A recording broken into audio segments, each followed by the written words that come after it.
जय श्री कृष्ण। आप सभी का हमारे YouTube चैनल पर हार्दिक स्वागत है। आज की इस वीडियो में आप सभी सुनेंगे शुक्रवार संतोषी माता व्रत कथा। तो आइए सुनते हैं। शुक्रवार के दिन माँ संतोषी माता का व्रत पूजन किया जाता है। इस पूजा के दौरान माता जी की आरती, पूजन तथा अंत में माता जी की व्रत कथा सुनी जाती है। तो आइए सुनते हैं। संतोषी माता की व्रत कथा के अनुसार एक बुढ़िया थी। उसके 7 बेटे थे। 6 कमाने वाले थे जबकि एक निकम्मा था। बुढ़िया 6 बेटों की रसोई बनाती, भोजन कराती और उनसे जो कुछ जूठन बचता वही 7वें बेटे को देती थी। एक दिन वह पत्नी से बोला, देखो मेरी माँ को मुझ पर कितना प्रेम करती है। वह बोली, क्यों नहीं, सबका जूठा जो तुमको खिलाती है। वह बोला, ऐसा नहीं हो सकता। मैं जब तक आंखों से न देख लूं विश्वास नहीं मानूंगा। बहू हंसकर बोली, देख लोगे तब तो मान जाओगे। कुछ दिन बाद त्योहार आया। घर में 7 प्रकार के भोजन और चूरमे के लड्डू बने। वह जांचने को सिर दुखाने का बहाना कर पतला वस्त्र सिर पर ओढ़कर रसोई घर में सो गया। वह कपड़े में से सब देखता रहा। 6 भाई भोजन करने आए। उसने देखा माँ ने उनके लिए सुंदर आसन बिछाकर नाना प्रकार की रसोई परोसी और आग्रह करके उन्हें जमाया। वह देखता रहा। 6 भोजन करके उठे तब माँ ने उनकी जूठी थालियों में से लड्डुओं के जो टुकड़े बचे थे उसे उठाकर लड्डू बनाया। जूठन साफ कर बुढ़िया माँ ने उसे पुकारा, बेटा 6 भाई भोजन कर गए, अब तो भी बाकी है, उठ, तू कब खाएगा। वह कहने लगा, माँ मुझे भोजन नहीं करना है, मैं परदेश जा रहा हूँ। माँ ने कहा, कल जाता हो तो आज ही चला जा। वह बोला, हाँ आज ही जा रहा हूँ। यह कहकर वह घर से निकल गया। चलते समय पत्नी की याद आ गई। वह गौशाला में कंडे थाप रही थी। वह वहाँ जाकर बोला, हम जावे परदेश आवेंगे कुछ काल, तुम रहियो संतोष से धर्म आपनो पाल। वह बोली, जाओ पिया आनंद से हमारो सोच हटाए, राम भरोसो हम रहे ईश्वर तुम्हें सहाय। 2 निशानी अपन देख धरू मैं धीर, सुधिमत हमारी विचारियो रखियो मन गंभीर। वह बोला, मेरे पास तो कुछ नहीं है, यह अंगूठी है, सो ले लो और अपनी कुछ निशानी मुझे दे दो। वह बोली, मेरे पास क्या है, यह गोबर भरा हाथ है। यह कहकर उसकी पीठ पर गोबर के हाथ की थाप मार दी। वह चल दिया। चलते चलते दूर देश पहुंचा। वहाँ एक साहूकार की दुकान थी। वहाँ जाकर कहने लगा, भाई मुझे नौकरी पर रख लो। साहूकार को नौकर की ज़रूरत थी। वह बोला, ठीक है, मेरे काम पर रह जा। लड़के ने पूछा, तनख्वाह क्या दोगे। साहूकार ने कहा, काम देखकर दाम मिलेगा। साहूकार की नौकरी मिल गई। वह सुबह 7 बजे से 10 बजे तक नौकरी बजाने लगा। कुछ दिनों में दुकान का सारा लेन देन, हिसाब किताब, ग्राहकों को माल बेचना, सारा काम करने लगा।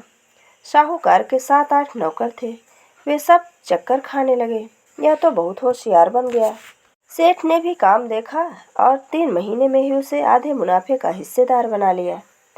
वह कुछ वर्ष में ही नामी सेठ बन गया और मालिक सारा कारोबार उस पर छोड़कर चला गया। इधर उसकी पत्नी को सास ससुर दुख देने लगे। सारी गृहस्थी का काम करा के उसे लकड़ी लेने जंगल भेजते थे। इस बीच घर के आटे से जो भूसी निकलती उसी से रोटी बनाकर रख देते थे। फूटे नारियल की नारेली में पानी। एक दिन वह लकड़ी लेने जा रही थी। रास्ते में बहुत सी स्त्रियां संतोषी माता का व्रत कर रही थीं। वह वहाँ खड़ी होकर कथा सुनने लगी और पूछा, बहन लोग, तुम किस देवता का व्रत करती हो और इसके करने से क्या फल मिलता है? यदि तुम इस व्रत का विधान मुझसे कह दो तो मैं भी तुम्हारा बड़ा एहसान मानूंगी। तब उनमें से एक स्त्री बोली, सुनो, यह संतोषी माता का व्रत है। इसके करने से निर्धनता, दरिद्रता का नाश होता है और जो कुछ मन में कामना हो सब संतोषी माता की कृपा से पूरी होती है। तब उसने संतोषी माता के व्रत की विधि पूछी। वह भक्तिनी स्त्री बोली, 1.25 आने का गुड़ चना लेना, इच्छा हो तो 5.25 आने का लेना या 1.25 रुपये का भी सहूलियत के अनुसार लाना। बिना परेशानी और श्रद्धा व प्रेम से जितना भी बन पड़े सवाया लेना। प्रत्येक शुक्रवार को निराहार रहकर कथा सुनना। इसके बीच क्रम टूटे नहीं। लगातार नियम का पालन करना, सुनने वाला कोई न मिले तो घी का दीपक जलाकर उसी के आगे या जल के पात्र को सामने रखकर कथा कहना। जब कार्य सिद्ध न हो, नियम का पालन करना और कार्य सिद्ध हो जाने पर व्रत का उद्यापन करना। यदि किसी के ग्रह खोटे भी हों तो भी माता वर्ष भर में कार्य सिद्ध कर देती हैं। फल सिद्ध होने पर उद्यापन करना चाहिए, बीच में नहीं। उद्यापन में 2.5 सेर आटे का खाजा तथा इसी परिणाम से खीर तथा चने का साग करना। 8 लड़कों को भोजन कराना। जहाँ तक मिले देवर जेठ भाई बंधु को, या फिर ना मिले तो रिश्तेदारों पास पड़ोसियों को बुलाना। उन्हें भोजन कराकर यथाशक्ति दक्षिणा दे देना और माता का नियम पूरा करना। यह सुन बुढ़िया के लड़के की बहू चल दी। रास्ते में लकड़ी के बोझ को बेच दिया और उन पैसों से गुड़ चना लेकर माता के व्रत की तैयारी करने लगी। सामने मंदिर देखकर पूछने लगी, यह मंदिर किसका है? यह सुनकर माता के मंदिर में जाकर चरणों में लौटने लगी। दीनहीन होकर विनती करने लगी, माँ मैं निपट अज्ञानी हूँ, व्रत के कुछ भी नियम नहीं जानती। मैं दुखी हूँ, हे माता, हे जगत जननी मेरा दुख दूर करो, मैं तेरी शरण में हूँ। माता को दया आई। एक शुक्रवार बीता कि दूसरे को ही उसके पति का पत्र आया और तीसरे शुक्रवार को उसका भेजा हुआ पैसा आ पहुंचा। यह देख जेठ जेठानी मुँह सिकोड़ने लगे। लड़के ताने देने लगे। काकी के पास पत्र आने लगे, रुपया आने लगा। अब तो काकी की खातिर बढ़ेगी। बेचारी सरलता से कहती, भैया कागज आवे रुपया आवे, हम सब के लिए अच्छा है। ऐसा कहकर आंखों में आंसू भरकर संतोषी माता के मंदिर में आकर मातेश्वरी के चरणों में गिरकर रोने लगी। माँ, मैंने तुमसे पैसा कम मांगा, मुझे पैसे से क्या काम है, मुझे तो अपने सुहाग से काम है, मैं तो अपने स्वामी के दर्शन की भीख मांगती हूँ। तब माता ने प्रसन्न होकर कहा, जा बेटी, तेरा स्वामी आएगा। यह सुनकर खुशी से बावली होकर घर में जाकर काम करने लगी। अब संतोषी माँ विचार करने लगी कि इस भोली पुत्री को मैंने कह तो दिया तेरा पति आएगा, लेकिन आएगा कैसे? वह तो इसे स्वप्न में भी याद नहीं करता। उसे याद दिलाने को मुझे ही जाना पड़ेगा। इस तरह माताजी उस बुढ़िया के बेटे के पास जाकर स्वप्न में प्रकट हो कहने लगी, साहूकार के बेटे सो रहा है या जागता है? वह कहने लगा, माता सोता भी नहीं जागता भी नहीं, कहो क्या आज्ञा है? माँ कहने लगी, तेरे घर बार कुछ है कि नहीं? वह बोला, मेरे पास सब कुछ है, माँ बाप हैं, बहू हैं, क्या कमी है? माँ बोली, भोले पुत्र, तेरी बहू घोर कष्ट उठा रही है, तेरे माँ बाप उसे परेशानी दे रहे हैं, वह तेरे लिए तरस रही है, तू उसकी सुध ले। वह बोला, हाँ माता जी, यह तो मालूम है, परंतु जाऊँ तो जाऊँ कैसे? परदेश की बात है, लेन देन का कोई हिसाब नहीं, कोई जाने का रास्ता नहीं, कैसे चला जाऊँ? माँ कहने लगी, मेरी बात मान, सवेरे नहा धोकर संतोषी माता का नाम ले, घी का दीपक जला, दंडवत करके दुकान पर बैठ जा। देखते ही देखते सारा लेन देन खत्म हो जाएगा। सांझ होते ही धन का भारी ढेर लग जाएगा। अब वह माताजी की बात मानकर अगले दिन नहा धोकर संतोषी माता को दंडवत कर घी का दीपक जलाकर दुकान पर बैठ गया। थोड़ी ही देर में लेने देने वाले रुपया लाने लगे। लेने वाले हिसाब किताब करके खरीदारी करके नगद दाम देकर सौदा करने लगे। शाम तक धन का भारी ढेर लग गया। मन में माता का नाम लेकर चमत्कार देख प्रसन्न होकर घर जाने के लिए गहना कपड़ा सामान खरीदने लगा। यहाँ काम से निपट तुरंत घर को रवाना हुआ। उधर पत्नी जंगल में लकड़ी लेने जाती है। लौटते वक्त माताजी के मंदिर में विश्राम करती है। धूल उड़ती देख वह माता से पूछती है, हे माता, यह धूल कैसे उड़ रही है? माता कहती है कि हे पुत्री, तेरा पति आ रहा है, अब तू ऐसा कर, लकड़ियों के 3 बोझ बना ले, एक नदी के किनारे रख, दूसरा मेरे मंदिर पर, तीसरा अपने सिर पर। तेरे पति को लकड़ियों का गट्ठर देख मोह पैदा होगा, वह यहाँ रुकेगा, नाश्ता पानी खाकर माँ से मिलने जाएगा। तब तू लकड़ियों का बोझ उठा कर जाना और चौक में गट्ठर डालकर जोर से आवाज़ लगाना, लो सासू जी लकड़ियों का गट्ठर लो, भूसी की रोटी दो, नारियल के खोपड़े में पानी दो, आज मेहमान कौन आया है? माता जी से बहुत अच्छा कहकर वह प्रश्न मन से लकड़ियों के 3 गट्ठर बनाई, एक नदी के किनारे पर और एक माता जी के मंदिर पर रखा। इतने में मुसाफिर आ पहुंचा।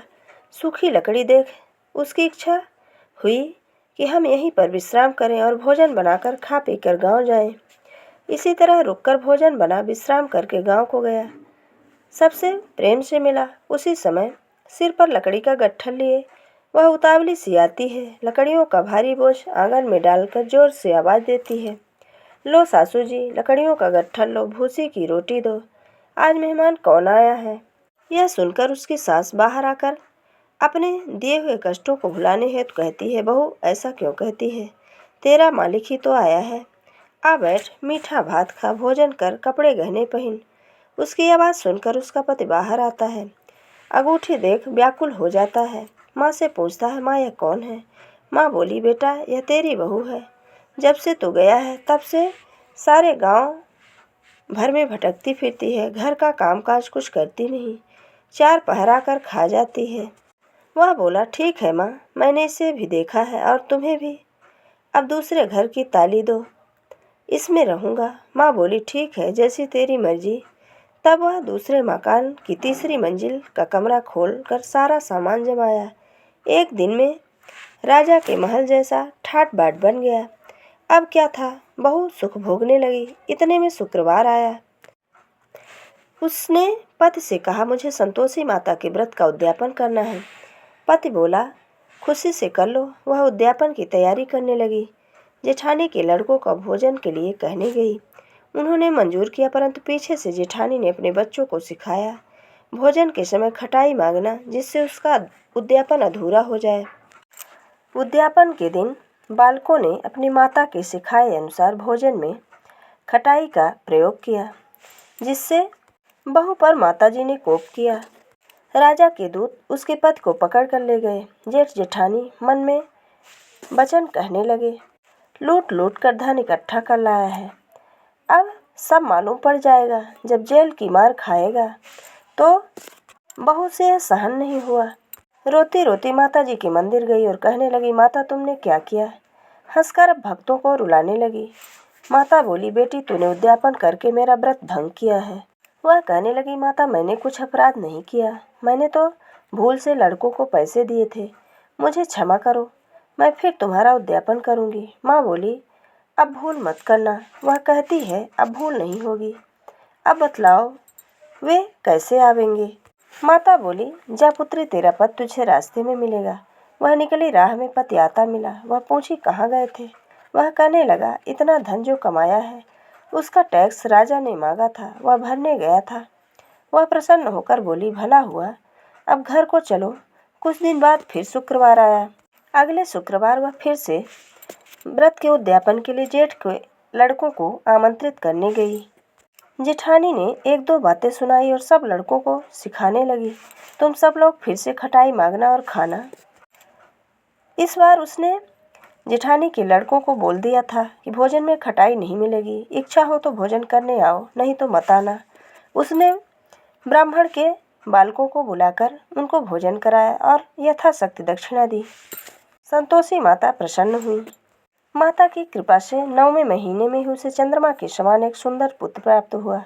पुत्र पाकर प्रतिदिन माताजी के मंदिर को जाने लगी। माँ ने सोचा है रोज मंदिर आती है, आज क्यों न इसके घर चलूं। यह विचार कर माता ने भयानक रूप बनाया। गुड़ चने से सना मुख, ऊपर सूंड के समान होंठ, उस पर मक्खियाँ भिनभिना रही थी। देहली पर पैर रखते ही उसकी सास चिल्लाई, देखो रे, कोई चुड़ैल डाकिन चली आ रही, लड़कों इसे भगाओ नहीं तो किसी को खा जाएगी। लड़के भगाने लगे, चिल्लाकर खिड़की बंद करने लगे। बहू रोशनदान से देख रही थी। प्रसन्नता से पागली बन चिल्लाने लगी, आज मेरी माताजी मेरे घर आई हैं। वह बच्चे को दूध पीने से हटाती है। इतने में सास का क्रोध फट पड़ा। वह बोली, क्या उतावली हुई है। बच्चे को पटक दिया। इतने में माँ के प्रताप से लड़के ही लड़के नजर आने लगे। वह बोली, माँ मैं जिसका व्रत करती हूँ यह संतोषी माता हैं। सबने माताजी के चरण पकड़ लिए और विनती करने लगे, हे माता, हम मूर्ख हैं, अज्ञानी हैं, तुम्हारे व्रत की विधि हम नहीं जानते, व्रत भंग कर हमने बड़ा अपराध किया है, जग माता आप हमारा अपराध क्षमा करो। इस प्रकार माता प्रसन्न हुई। बहू को प्रसन्न हो जैसा फल दिया वैसा सबको देना, जो पढ़े जो सुने उन सभी का मनोरथ पूरा करना। बोले संतोषी माता की जय।